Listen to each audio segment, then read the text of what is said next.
Terpujilah nama-Mu Tuhan. Kami bersyukur buat pagi hari ini, siang ini Tuhan. Engkau kekuatan kami Bapa. Inilah pujian kami di dalam nama Tuhan Yesus Kristus.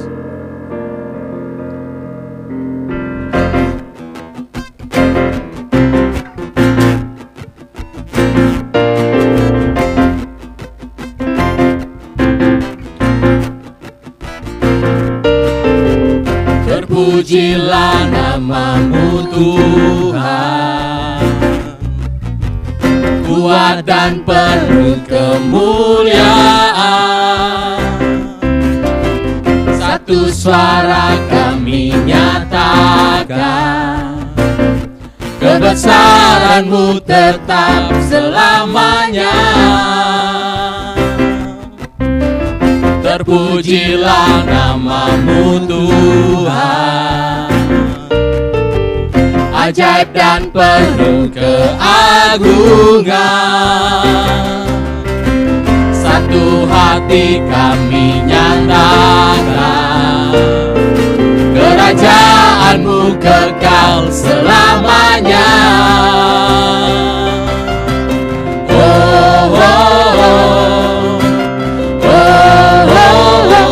Engkaulah Raja atas dunia, yang menghancurkan kutuk dan membebaskan jiwa. Kami bersorak, bertepuk tangan.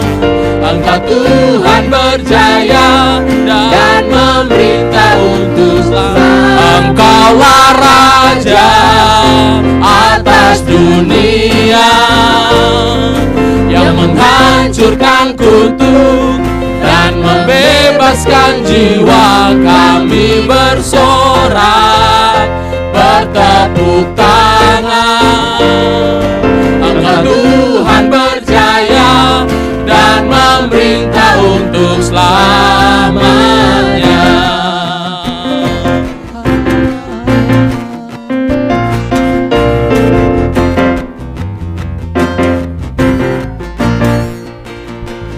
Kekuatanku, penopang hidupku, panji keselamatan. Kau buktikan kasih setia-Mu, benteng hidupku. Tak akan ku takut, sebab ku tahu Kau besertaku. Yesus, jaminan hidupku. Kau kekuatanku, penopang hidupku, panji keselamatan. Kau buktikan kasih setia-Mu, benteng hidupku. Tak akan ku takut, sebab ku tahu Kau besertaku. Yesus, jaminan hidupku. Yesus, jaminan hidupku.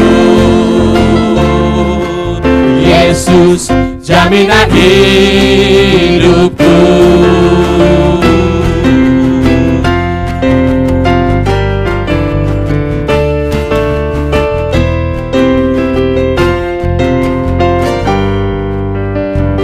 Haleluya. Shalom. Untuk jemaat Abolov Bali, saya percaya bahwa setiap kita tetap dalam penjagaan kasih dan kuasa Allah yang luar biasa. Pagi ini, saya mewakili penatua untuk menyampaikan isi hati Tuhan. Bagaimana hari-hari ini kita jemaat, sebagai jemaat Abolov Bali, kita diingatkan untuk belajar banyak tentang bagaimana kehidupan jemaat mula-mula. Bapak Ibu Saudara sekalian, saya percaya. Kenapa saya katakan saya percaya? Karena ini selalu menjadi bagian dalam setiap saya menyampaikan firman Tuhan, baik itu di Abolov sendiri di Bali, ataupun Abolov di luar Bali, ataupun di jemaat lain. Nah, saya mempercayai bahwa proses hari-hari ini adalah proses yang Tuhan sedang kerjakan, Tuhan sedang izinkan terjadi di tengah-tengah kita. Nah, tema kita hari ini adalah tentang firman Tuhan sebagai dasar kehidupan jemaat mula-mula.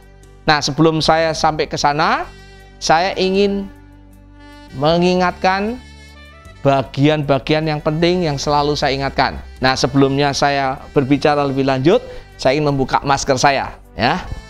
Saya ingin mengingatkan jemaat tetap sehat seutuhnya, ya. Dimulai dari kerohanian, pikiran, perasaan kita, jiwa kita, dan tentunya fisik kita. Jangan lupa masker dan hand sanitizer, ya. Nah, selain itu kita selalu diingatkan, ya, tetap membangun rumah. Rumah berkaitan dengan Tuhan, artinya kita dengan Tuhan. Rumah berkaitan dengan keluarga, kita dan keluarga.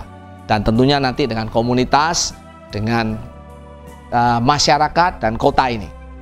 Nah, Bapak Ibu Saudara sekalian, pastikan setiap kita mempercayai bahwa Tuhan itu adalah Allah yang dahsyat dan luar biasa. Kalau hari-hari ini terjadi situasi COVID, pastikan bahwa penyertaan, kasih, kuasa, dan kehendak Allah nyata dalam kehidupan kita. Ingat, Tuhan selalu mengingatkan dari setiap saya menyampaikan firman Tuhan. Roma 8:28, Tuhan itu merencanakan yang baik bagi orang yang mengasihi Dia, ya, yang percaya kepada Dia. Yeremia 29 ayat 10-11, rancangan Tuhan adalah rancangan penuh harapan, rancangan damai sejahtera, ya. Allah tidak pernah mereka-reka perkara yang jahat loh Bapak Ibu Saudara sekalian. Kejadian 50 ayat 20. Kalaupun misalnya ada orang yang mereka-reka jahat karena situasi hari-hari pandemi COVID-19, ingat Nehemia berkata 13 ayat 2, Allah itu spesialis, Allah itu bisa mengubah kutuk itu menjadi berkat. Nah, yang kita percaya adalah dalam hari-hari ini Tuhan mengizinkan segala perkara terjadi. Walaupun ada rancangan, kehendak, mungkin situasi-situasi yang dibuat manusia untuk kejahatan, tapi Tuhan rindu, Tuhan memakai proses ini untuk kebaikan kerajaan Allah, untuk kemuliaan namanya. Nah, kita juga diingatkan beberapa kali kita menyampaikan isi hati Tuhan tentang ke jemaat Abalov di Bali ini, bahwa ini adalah permisif Tuhan, inilah bukan kehendak Dia, ini adalah apa? Tuhan mau kehendaknya terjadi atas setiap kehidupan kita melalui Tuhan mengizinkan situasi yang terjadi di tengah-tengah kita, ya. Dan kita juga belajar, kita hari ini dengan kondisi ini diajarkan tentang kehidupan jemaat mula-mula. Makanya setiap tema yang selalu saya sampaikan selalu berkaitan dengan jemaat mula-mula. Nah, jemaat mula-mula diambil dari Kisah Rasul 2 ayat 41-47, Kisah Rasul 4 dari ayat 32 sampai 37. Nah, tentu saya ingin mengingatkan kalau jemaat mula-mula tidak terlepas dari jemaat keluarga. Karena waktu itu yang namanya jemaat ya keluarga, ya, apalagi setelah Kaisar Nero memerintahkan agama Kristen, kekristenan menjadi terlarang di seluruh kerajaan Romawi. Nah, di Kisah Rasul 2 ayat 41-47 kita diingatkan, Pak Doni minggu lalu berbicara tentang doa, ya. Nah, hari ini temanya melengkapi bertekun yang lainnya, ya. Bertekun ada 4, ya. Bertekun, ingat kata bertekun itu penting, terus menerus. Bertekun itu berbicara garis panjang. Bertekun itu berbicara proses yang tidak berakhir, ya.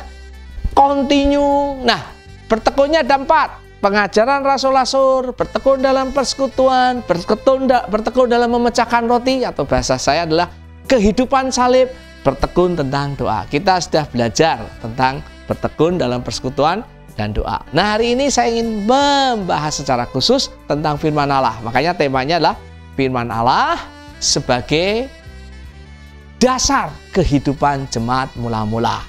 Nah, Bapak Ibu, mari kita lihat beberapa proses tentang yang namanya firman Allah. Bapak Ibu Saudara sekalian, mungkin di antara kita berpikir, loh Pak Beta, bertekun yang kita belajarkan pengajaran rasul-rasul, bertekun dalam persekutuan, bertekun dalam memecahkan roti, bertekun dalam doa. Apa kaitan dengan firman Allah? Apa kaitannya dengan Alkitab? Nah, Bapak Ibu begini. Perlu kita ketahui pengajaran rasul-rasul pada waktu itu yang disampaikan oleh misalnya siapa? Petrus, Rasul Petrus dan Yakobus. Kemudian ada Paulus dengan beberapa penulisan, hampir 2/3 Alkitab Perjanjian Baru. Nah, perlu diketahui pengajaran rasul-rasul waktu itu diambil dari pemahaman mereka untuk menjabarkan, menerangkan kitab para nabi dan Taurat. Saya ulang, kitab para nabi dan Taurat, artinya Alkitab Perjanjian Lama. Ya, ketika mereka berbicara misalnya pada Pentakosta, ya, Kisah Rasul 2 itu diambil dari Yoel, ya, Yoel 2 ayat 28. Mereka berbicara tentang apa? Tentang Daud mengenapkan pada konferensi Yerusalem, pertemuan pertama para pemimpin Kristen waktu itu. Mereka berbicara tentang apa? Daud mengenapkan rencana Allah pada zamannya. Itu diambil dari kitab mana? Dari kitab para nabi, ya. Mungkin dari Samuel, mungkin dari Tawarik, mungkin juga dari Mazmur. Nah, artinya apa? Kalau kita berbicara pengajaran rasul-rasul, itu berbicara Perjanjian Lama. Nah, kemudian Alkitab terus mengalami prosesnya, dan ketika rasul-rasul menyampaikan, kemudian dicatat. Jadilah tulisan-tulisan para rasul-rasul, para bapak-bapak gereja, jemaat mula-mula menjadi Alkitab Perjanjian Baru. Nah, makanya saya katakan kalau pengajaran rasul-rasul itu tidak kurang, tidak lebih berbicara dengan firman Allah. Perjanjian Lama, ketika mereka mengambil proses itu dari Perjanjian Lama, kemudian dijabarkan, dikontekstualkan, dijamankannya, gitu, dituangkan pada zamannya di dalam kitab Perjanjian Baru. Akhirnya menjadi Alkitab yang kita kenal. Kalau saya bukan Alkitab, HP suci saya, ya. Nah, dalam proses ini saya ingin mengingatkan pada setiap kita, apa pesan Alkitab sendiri terhadap Alkitab, terhadap firman Allah untuk jemaat. Ada loh Bapak Ibu, mari kita lihat. Saya akan membacakan di dalam 2 Timotius 3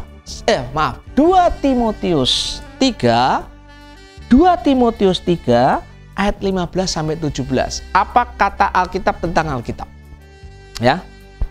Ingatlah juga bahwa dari kecil engkau, dalam konteks ini Timotius, sudah mengenal kitab suci yang dapat memberi hikmat kepadamu dan menuntun engkau kepada keselamatan oleh iman kepada Kristus Yesus. Segala tulisan yang diilhamkan Allah memang bermanfaat untuk mengajar, untuk menyatakan kesalahan, dan untuk memperbaiki kelakuan, dan untuk mendidik orang dalam kebenaran. Saya ulang, mendidik orang dalam kebenaran. Dengan demikian, tiap-tiap manusia kepunyaan Allah atau manusia yang diselamatkan diperlengkapi untuk setiap perbuatan baik. Alkitab bersaksi tentang dirinya sendiri melalui penulisan Paulus kepada Timotius, dikatakan memberikan kita hikmat. Hikmat untuk kita mencapai keselamatan, hikmat untuk kita dididik untuk menjadi orang benar yang dilengkapi. Orang benar artinya apa? Orang yang melakukan kebenaran Allah dalam setiap kehidupan kita. Orang benar itu berbicara tentang apa? Ya kehidupan orang percaya. Ya. Nah Bapak Ibu, ketika kita ingin bertumbuh menjadi orang benar, maka perlulah Alkitab. Makanya Alkitab berkata bertekun dalam pengajaran rasul-rasul. Alkitab mengajarkan kita supaya kita menggenapkan seluruh kehendak Allah.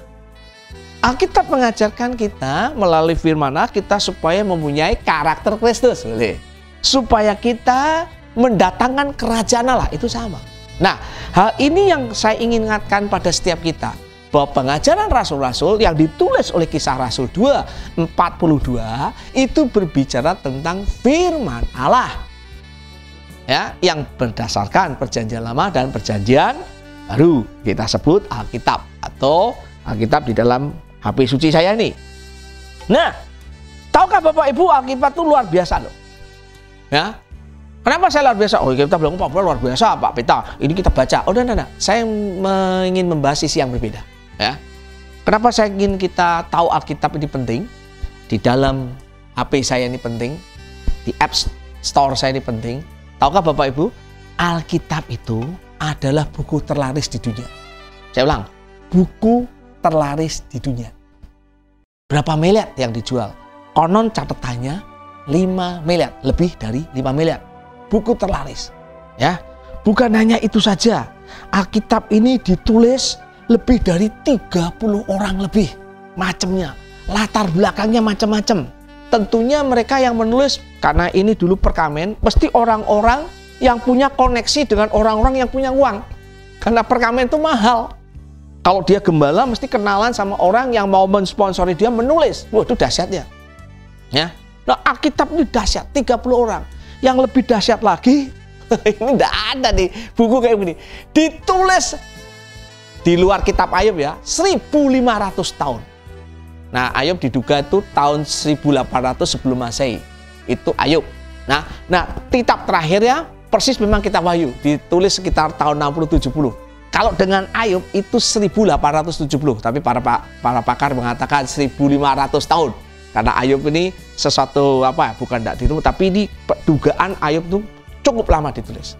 Nah Bapak Ibu, bayangkan loh, minimal 1500 tahun loh. Dan yang lebih dahsyat lagi Bapak Ibu, saya ingin Bapak Ibu tolong tangkap ini. Isinya itu mengarah ke satu titik, mengarah ke satu pribadi, namanya Yesus. Namanya Yesus Kristus Tuhan itu. Kalau itu kita bayangkan dengan ilmu statistik ya, 1 dibanding 10 pangkat 17. Pak Pita bayanginnya kayak apa? Bapak Ibu bayangkan seluruh Pulau Jawa itu dikasih uang koinan 100 itu, ya, kira-kira mungkin tebelnya, mungkin tebelnya 1 meter, ya. Kemudian dikasih 1 koin emas dilempar di situ. Saudara, itu tidak mungkin kalau mengarah satu pribadi. Kecuali itulah kebenaran absolut. Mengarah kepada Yesus. Nah, ini yang perlu kita ketahui. Makanya Kisah Rasul 2 ayat 42 mengatakan, kita mesti bertekun terus-menerus mengenal firman Allah, mengenal Alkitab. Saya masih punya banyak proses yang saya bisa ceritakan Alkitab. Tapi saya hanya memberikan supaya kita mengerti betapa dahsyatnya Alkitab yang sedang kita terima, yang kita baca, yang mungkin di rumah kita punya 2 atau 3 yang tidak pernah dibaca. Ayo, ingat, Alkitabmu itu dahsyat. Amin. Bapak Ibu Saudara sekalian, jemaat Apollo Bali yang dikasihi Tuhan. Kalau begitu, apa yang harus saya lakukan dengan Alkitab? Pak Pita, saya udah baca puluhan kali. Aku udah hafal Pak, di luar kepala. Pak Pita, saya ini sekolahnya teologi sampai S3. Sudah tamat saya ilmunya. Bapak Ibu Saudara sekalian, saya ingin memberikan tanggapan Tuhan Yesus. Tanggapan saya Bapak Ibu bisa lupain aja tanggapannya Pak Pita. Ini tanggapan Tuhan Yesus. Bapak Ibu ingat tentang khotbah di bukit. Itu dimulai dari kitab Matius 5 sampai 7. Menariknya Bapak Ibu, Matius 5 sampai 7 ditutup dengan Matius 7 ayat 24 sampai 27.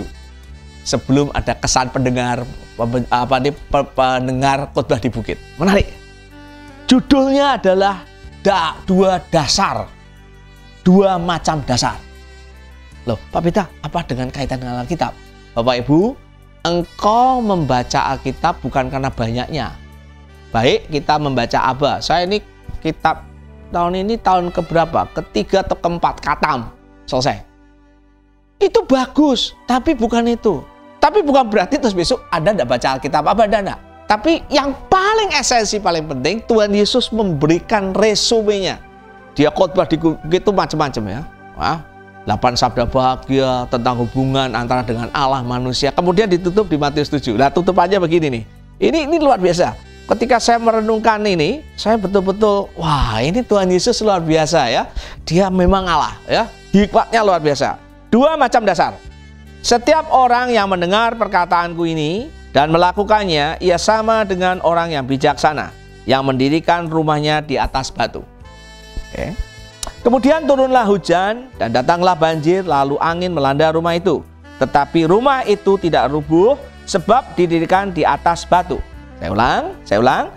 Mendengar perkataanku dan melakukannya, ia sama dengan orang bijaksana yang mendirikan rumahnya di atas batu. Mereka yang dengar dan melakukan. Kemudian Tuhan Yesus mengulang kata-kata yang mirip. Tetapi setiap orang yang mendengar perkataanku dan tidak melakukannya, ia sama dengan orang yang apa? Orang yang apa? Bodoh. Maaf, bahasa Jawanya goblok. Bodoh. Goblok, ya. Yang mendirikan rumahnya di atas pasir. Kemudian turunlah hujan dan datanglah banjir, lalu angin melanda rumah itu sehingga rubuhlah rumah itu dan hebatlah kerusakannya. Tuhan Yesus menutup semua khotbah itu, Matius 5, 6, 7 sampai bagian terakhir dengan satu perkataan. Kau sudah dengar banyak hal, engkau dengar banyak pengetahuan, hikmat dari kerajaan surga. Nah, bahkan orang mengatakan Matius 5, 7 itu pengajaran Rasul-Rasul yang sesungguhnya. Kalau Bapak Ibu membaca bahasa Inggris, kitab suci bahasa Inggris ya, yang ada warnanya, semua kitab Matius 5 sampai 7 itu warnanya merah, perkataan Tuhan Yesus langsung, ya. Nah, ditutupnya Tuhan Yesus gini. Kamu udah dengar semua khotbah di bukit. Kamu sudah dengar macam-macam. Tapi percuma kalau tidak disimpulkan dua hal. Kenapa? Kamu sudah mendengar. Tapi ingat, kamu akan memilih menjadi orang bijak atau menjadi orang bodoh. Saya ulang, menjadi orang bijak dan menjadi orang bodoh. Yang disebut orang bijak adalah orang yang mendengar perkataanku dan yang melakukannya. Ia sama dengan orang yang bijak yang mendirikan rumahnya di atas batu. Dan yang satu lagi disebut orang bodoh adalah mereka yang mendengar perkataanku dan tidak melakukannya. Ia sama dengan orang yang bodoh yang mendirikan rumahnya di atas pasir. Hidup kita di atas pasir atau di atas batu karang. Ya, hidup kita di atas batu yang kokoh atau pasir. Bijaksana atau bodoh. Apa kaitan dengan firman Allah? Ketika engkau mendengar firman Allah, ketika engkau membaca firman Allah, bukan bacanya, bukan dengarnya, bukan banyaknya, tapi melakukannya. Firman Allah itu menjadi kekuatan ketika dilakukan. Tuhan Yesus cuma memberikan dua alternatif. Kau sudah dengar firman Allah. Lah yang tidak dengar bagaimana? Tuhan Yesus nggak jawab itu. Nggak dibahas itu. Itu nggak usah dibahas. Kalau tidak dengar firman Allah jangan ngomong deh ya.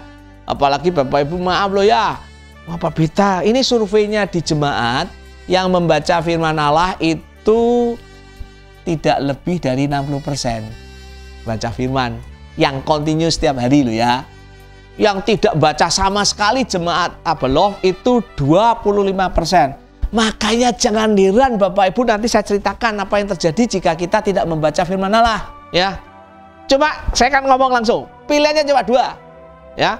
Engkau dengar, engkau baca dan tidak lakukan. Yang tidak baca tidak usah dia bahas, itu 25%. Nanti kita bicarakan di situ. Yang dengar tapi tidak melakukan itu juga repot. Kenapa dikatakan kalau banjir datang, badai datang, kalau angin datang, tumbang dia, hancur hidupnya. Badai apa? Badai pandemi COVID-19.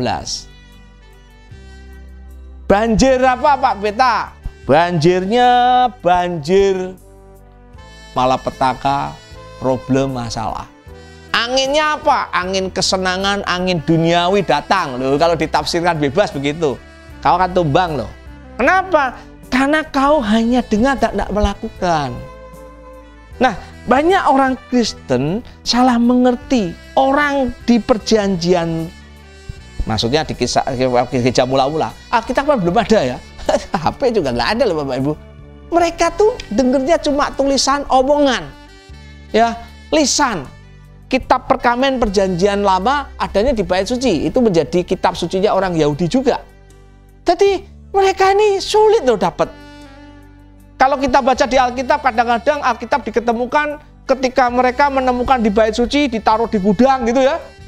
Baru ketemu, baru dibahas. Pada zaman Hezekia, Yosia ya. Loh, Alkitab itu jarang. Bahkan sekarang ini di mana-mana ada. Ayo, saya udah survei nih, orang Kristen paling tidak punya 2 Alkitab. Satu keluarga. Ya, saya dulu punya 3 Alkitab, tapi rusak semua karena tak baca, berantakan. Ya, nah Bapak Ibu Saudara sekalian, saya ingin mengingatkan ini penting, bahwa Alkitab itu yang paling penting dilakukan. Jangan heran hidupmu hari ini goncang dengan ekonomi, goncang dengan apa? COVID-19, takut. Hari ini hidupmu mungkin sedang mengalami masalah besar di keluarga. Karena survei mengatakan, nah mungkin saya akan bahas, kalau saya khotbah lagi saya akan bahas tentang memecahkan roti. Kemudian saya bicara kembali tentang keluarga. Bagaimana dampak kepada keluarga itu mengerikan sekali. Angka KDRT, domestic violence terhadap ibu dan anak, suami itu meningkat di mana-mana di dunia. Dampak pada keluarga begitu mengerikan, ya. Belum dampak kepada sosial ekonomi, dampak pada bisnis. Hari ini goncangannya luar biasa. Ibrani yang kita baca, saya kira di Abah kemarin, Ibrani 12, goncangannya ngeri. Goncang dari langit, goncang dari bumi, laut, semua digoncang. Itu sebagai apa? Gambaran kita mengalami tekanan yang luar biasa. Kalau tidak ada firman Allah di dalam kehidupan kita, yang engkau dengar, yang engkau baca, habis hidupmu. Dengar baik-baik, habis hidupmu. Engkau akan menaruh hidupmu di atas pasir. Pasir itu kalau kena angin langsung hilang. Kenapa kau lihat orang Kristen tiba-tiba semangat luar biasa, cinta Tuhan, maaf jadi pendeta, maaf jadi worship leader, maaf jadi musisi, ya pemusik, maaf jadi kalau dia belum rapim, maaf jadi pekerja. Hidupmu bisa hancur karena tidak ada firman. Firman Allah itulah kekuatan kita. Tapi firman Allah yang mana? Yang dilakukan loh Bapak Ibu Saudara sekalian. Dengar dan lakukan. Hidupmu akan seperti batu. Bukan berapa banyak yang kau tahu tentang firman Allah. Bukan berapa hebatnya kau mengerti firman Allah. Oh, kitab perjanjian baru Pak Peta. Dari itu Perjanjian saya tahu analisanya. Maleakhi saya tahu komposisinya. Itu baik. Tapi kau lakukan apa enggak? Kekuatan melakukan adalah kekuatan manunggal. Kalau saudara 4M itu, kekuatan manunggal. Manunggal dengan kekuatan Kristus ini. Ketika kau membaca firman Allah, Bapak Ibu, melakukan firman Allah, membaca firman Allah adalah gaya hidup. Ya, saya membaca firman Allah menurut Abah, tapi yang mesti saya tekankan, saya mesti melakukan. Setiap saya membaca kitab, saya buat ringkasan itu menjadi sesuatu yang saya lakukan. Bisa gagal? Bisa. Tapi saya selalu mau ketika kita melakukan adalah kasih dan kuasa Allah melingkupi hidup kita. Yang lebih dahsyat lagi, kehendak Allah atas hidup kita, kita bisa menangkap. Dan Tuhan memberi kasih karunia untuk kita mengenapkan. Saya ingin mendorong setiap jemaat, mari. Kekuatan firman Allah itu dahsyat dan luar biasa, di luar pemikiran, kemampuan kita berpikir. Ya, saya ingin mendorong keluarga, ayah, ibu yang single parents. Pastikan keluargamu membaca dan melakukan. Ayah, engkau yang mengajar istri dan anak-anak untuk membaca dan melakukan. Ibu, engkau mendorong anak-anak. Anakmu itu mungkin masih kecil, remaja, atau mungkin sudah dewasa, ya. Mungkin, oh Pak Beta, saya sudah jadi cucu, saya sudah jadi punya mantu. Dengar, ingatkan. Kita sebagai orang tua mengingatkan mereka. Anak-anak muda, single, kalau engkau punya keluarga yang belum kenal Tuhan, ingatkan. Atau mereka baru pertama kali Tuhan, ingatkan firman Allah itu kekuatan. Komunitas, pemuritan, mentoring, ingatkan. Firman Allah itu dilakukan. Saya percaya ketika kita melakukan firman Allah akan terjadi seperti ini. Saya ingin membacakan bagian kitab yang terakhir di dalam Yesaya 40. Yesaya 40 ayat ke-31. Yesaya 40 ayat ke-31. Ayat ini menjadi kekuatan bertahun-tahun ketika saya mengalami situasi yang sulit.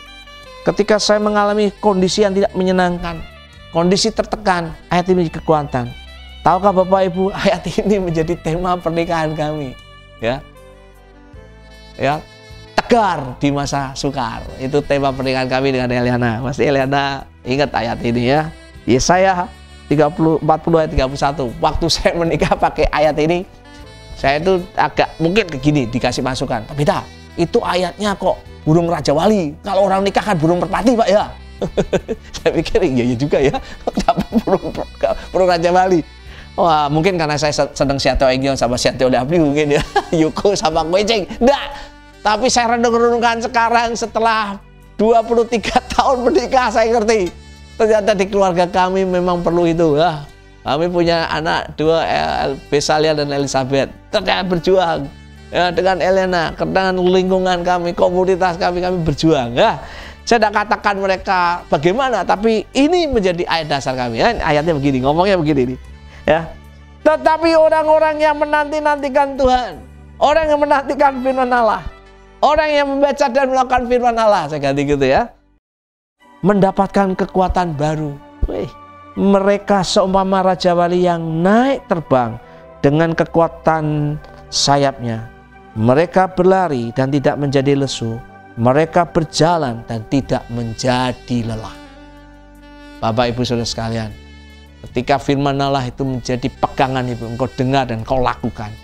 Ketika engkau manunggal dengan firman Allah, saya beritahu, tidak ada badai, tidak ada hujan, tidak ada angin, tidak ada apapun yang bisa menghancurkan hidupmu.